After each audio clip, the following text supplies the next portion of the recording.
என்ன அண்ணனா நினைச்சு என் பிறந்த நாளைக்கு என்னெல்லாம் செய்றீங்க. உங்களுக்கு போய் துரோகம் பண்ற மாதிரி ஆயிடுச்சு. என்ன சந்தோஷப்படுத்தி பார்க்கணும்னு நீங்க ஆசைப்படுறீங்க. ஆனா நான் பரவாயில்ல பரவாயில்ல. என்ன யோசனை? எதையும் யோசிக்காம கிளம்புங்க. என் பிறந்த நாளை ரொம்ப ஸ்பெஷல் ஆக்கிட்டீங்க ஆண்டவரே. அதான் நன்றின்னு சொல்லக்கூட வார்த்தை வராம தடுமாறிக்கிட்டு இருந்தேன். நமக்குள்ள நன்றி எல்லாம் எதுக்கு? உங்களுக்கு செய்யாம நான் யாருக்கு செய்ய போறேன்? இங்க இருந்து டைமை வேஸ்ட் பண்ணாம குடும்பத்தில் இருக்கிறவங்க எல்லாம் வீட்டுக்கு போய் சந்தோஷப்படுத்துங்க போங்க.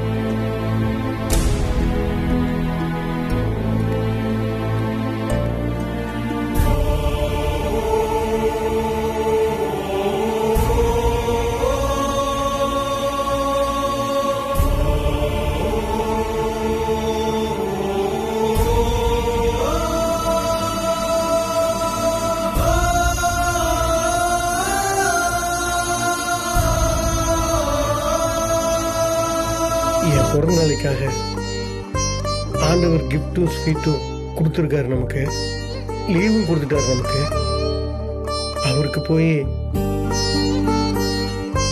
நல்ல நாள் அதுவுமா நான் துரோகம் பண்ற மாதிரி சூழ்நிலையை கொடுத்துட்டே சாமி. எப்படியாவது ஆண்டவர் இந்த பிரச்சனையிலிருந்து நீதான் காப்பாற்றணும்.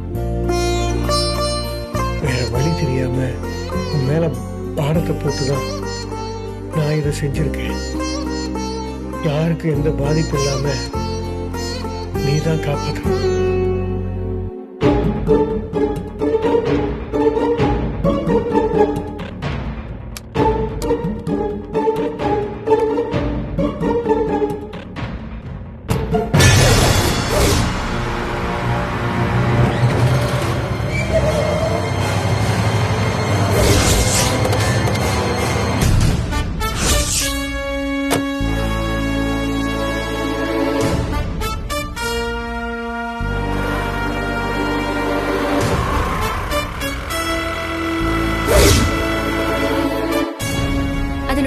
நாங்க விஜிலன்ஸ்ல இருந்து வர்றோம். இன்ஸ்பெக்டர் இருக்காரா? சார். எதுக்கு sir? we are coming from vigilance. நீங்க லஞ்ச பணத்தை வாங்கி வச்சிருக்கிறதா எங்களுக்கு தகவல் வந்துச்சு. உங்க ரூமை சர்ச் பண்ணணும்.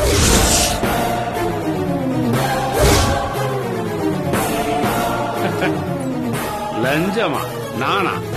உங்களுக்கு யாரோ தவறான தகவல் கொடுத்துட்டாங்கன்னு நினைக்கிறேன்.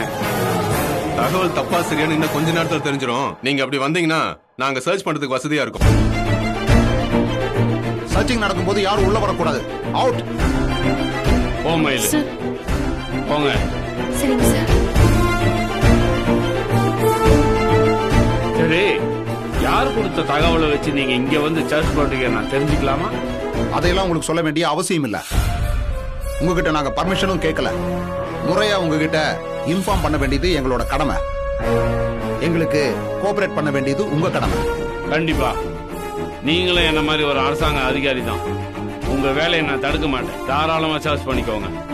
மடியில கணம் இருந்தா தானே வழியில பயம் இருக்குன்னு சொல்லுவாங்க. எனக்கு எந்த பயமும் இல்லை. தாராளமா சர்ச் பண்ணுங்க.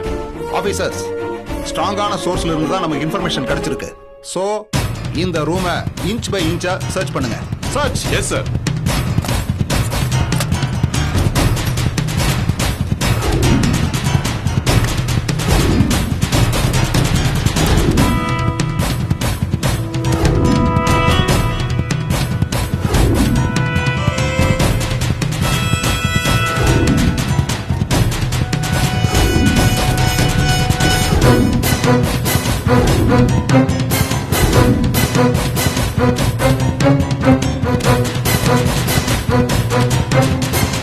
உங்களுக்கு ஏதாவது கிடைச்சதா? எதுவும் கிடைக்கல சார். எல்லா இடத்துலயும் தேடிட்டோம். சாரோட டேபிள மட்டும். சார், இந்த மாதிரி லஞ்ச பணத்தை யாருக்கும் தெரியாத மாதிரி தான் சார் மறைச்சு வைப்பாங்க. புதுசா வாங்குறவங்களுக்கு தான் அப்படி. லஞ்சம் வாங்குறதையே தொழிலா வச்சிருக்கிறவங்களுக்கு எந்த பயமும் இருக்காது. சாதாரணமா தான் போட்டு வச்சிருப்பாங்க.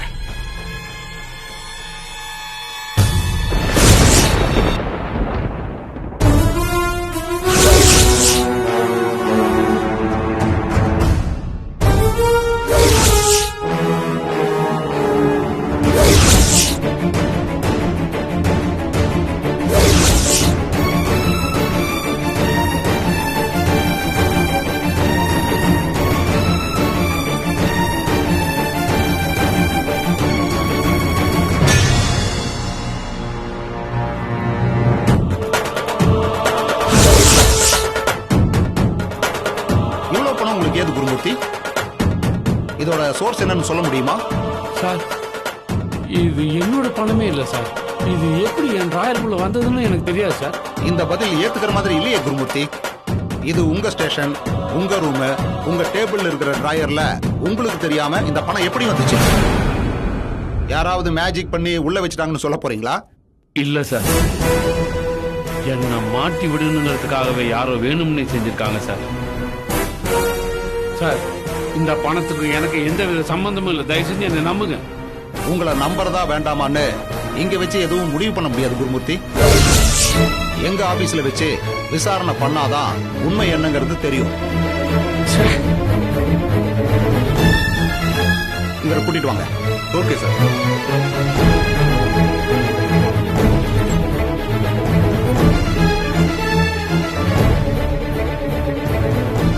Sir please.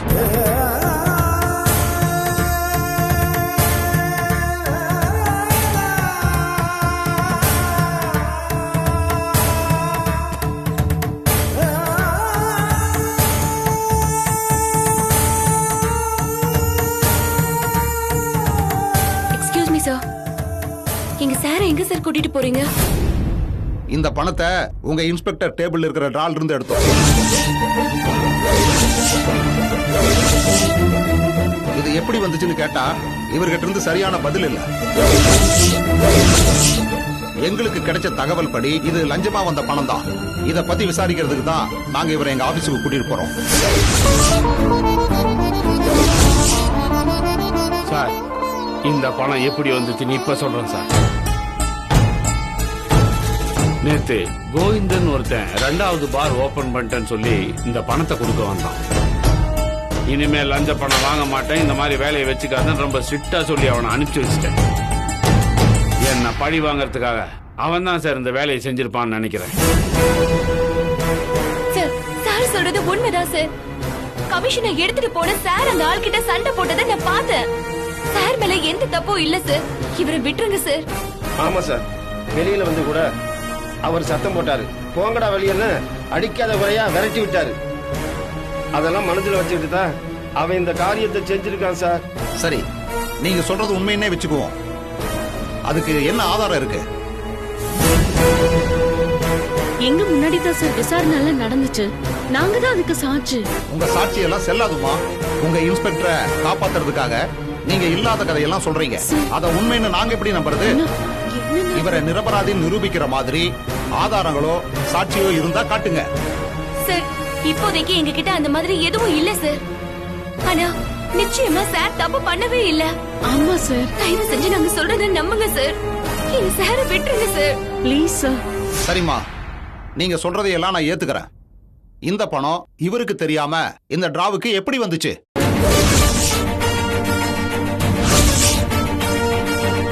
இதுக்கு மட்டும் நம்புற மாதிரி ஒரு பதில் சொல்லுங்க. நான் இப்பவே இவரை விட்டுறேன்.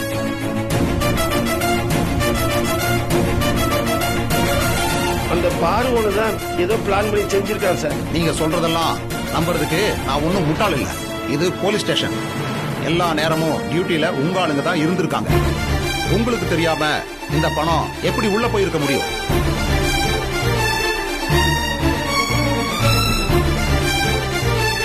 ஆபீசர் சார், இவரை கூட்டு வாங்க. Yes sir. வாங்க சார். ஒரு நிமிஷம் சார்.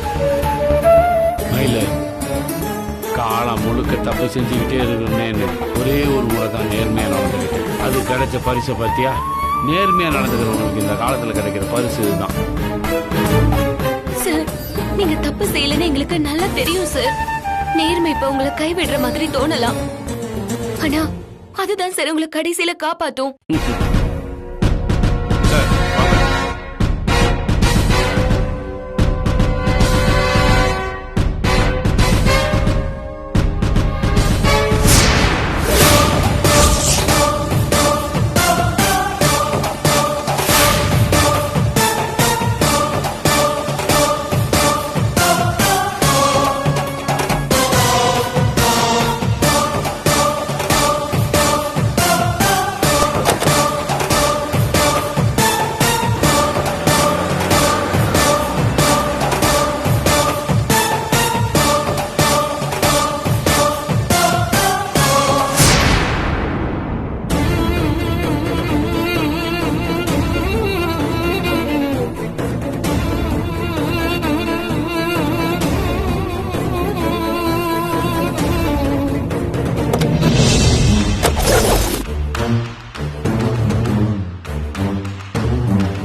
அரசியல் இருக்கேன்னு தெரிஞ்சும் அவன் போலீஸ் கெத்த என்கிட்டயே காட்டுறான் பாத்தியா?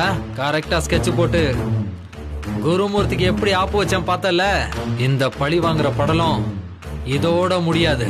மேல மேல அடி கொடுத்து அவன் போட்டிருக்கிற காக்கி யூனிஃபார்ம அவன் உடம்புல இருந்து கலட்டாம விட மாட்டேன். இப்ப என்னக்கா பண்றது? எனக்கு ஒண்ணும் புரியல மயிலு. இதெல்லாம் எப்படி நடந்துச்சுன்னு ஒரே குழப்பமா வேற இருக்கு.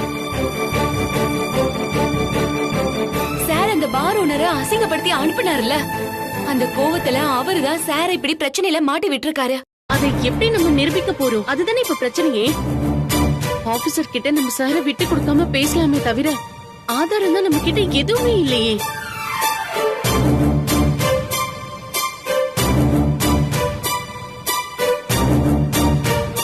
நீங்க என்ன யோசிக்கிறீங்க?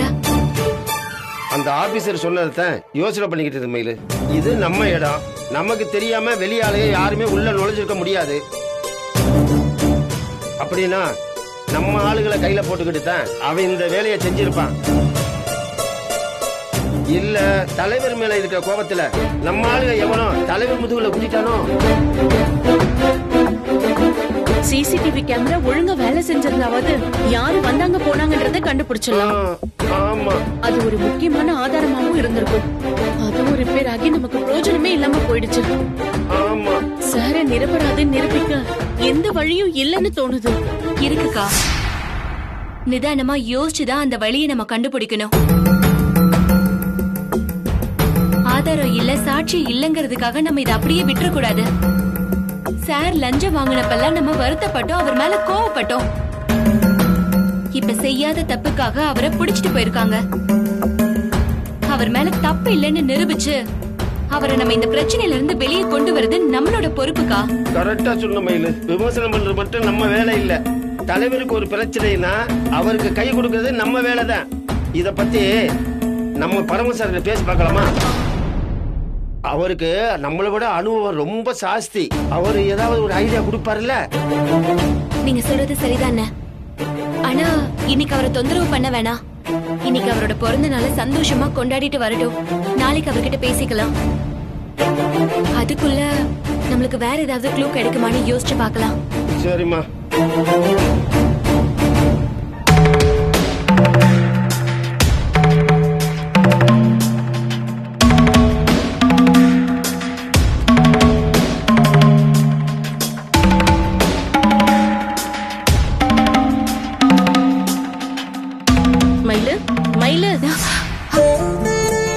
என்னாச்சு உனக்கு? ஏன் இவ்ளோ டென்ஷனா இருக்க? சார நினைச்சாதான் ரொம்ப கஷ்டமா இருக்குக்கா. அவர் இப்பதான் மனசு மாறி நல்ல வழிக்கு வந்தாரு, அதுக்குள்ள இந்த மாதிரி ஆயிடுச்சு. ஒருத்தர் திரும்பி வரப்ப நல்லது நடந்தாதான் அவங்களுக்கு இந்த மாதிரியே இருக்கணும்ன்ற எண்ணம் வரும். இந்த மாதிரி கெட்டது நடந்தா அவங்க வெறுத்துடுவாங்கக்கா. பழைய வழிதான் கரெக்ட்னு திரும்ப அதுக்கே போயிடுவாங்க. சாரும் அப்படி போயிடக்கூடாதுக்கா. எனக்கு ஒரு சந்தேகம் இருக்கு மயில. சொன்னா நீ கோச்சுக்க மாட்டியே? என்ன சந்தேகம்க்கா? இல்ல, சார் நிஜமாவே திருந்திட்டாரு நீ நம்புறியா? இவர் ஒரு காலத்துல கமிஷன்ல எல்லாத்துலயும் மீட்டர் போட்டவர் தான் அவரு. அவரு இவ்வளவு சீக்கிரம் மாறிடுவாருன்றது என்னால நம்பவே முடியல. நேத்து கூட நம்ம முன்னாடி நேர்மையா இருக்க மாதிரி காட்டிக்கிட்டு அப்புறம் தனியா போய் அந்த பணத்தை அவர் வாங்கிருக்கலாம்ல.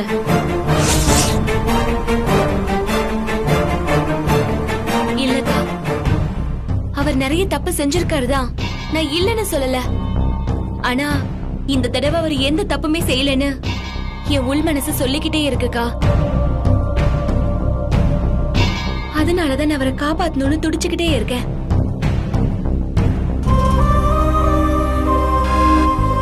அண்ணா, சார விஜிலன்ஸ் ஆபீஸ்க்கு கூட்டிட்டு போனாங்கல்ல, இதுக்கப்புறம் என்னென்ன பண்ணுவாங்க?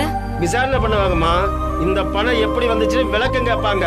தலைவர் இந்த பணத்துக்கு எனக்கு எந்த விதமான சம்மந்தம் இல்லை, ஆதாரம் நிரூபிக்கணும். இல்லைன்னா சஸ்பெண்ட் பண்ணிடுவாங்கம்மா.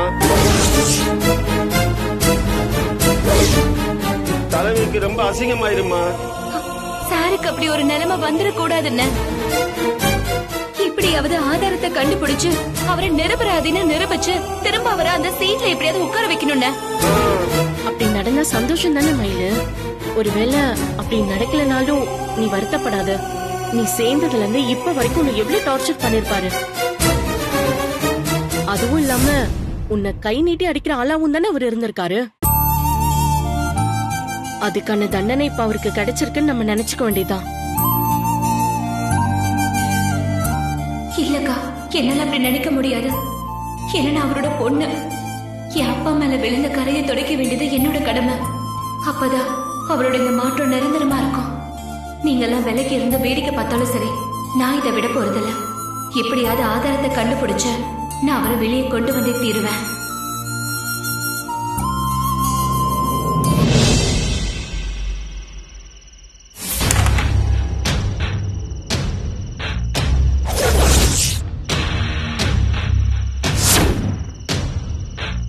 அண்ணா, குகை ஸ்டேஷனோட லேடி கான்ஸ்டபிள் இங்க வந்துட்டு இருக்காங்க. அப்படியா?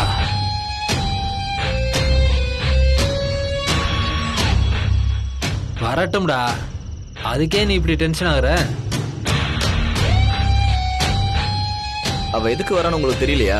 நல்லாவே தெரியும். குருமூர்த்தியே ஸ்கெட்ச் போட்டு தூக்கியாச்சு. இவெல்லாம் ஒரு ஆளாடா எனக்கு. பாத்துக்கலாம், விடுறா.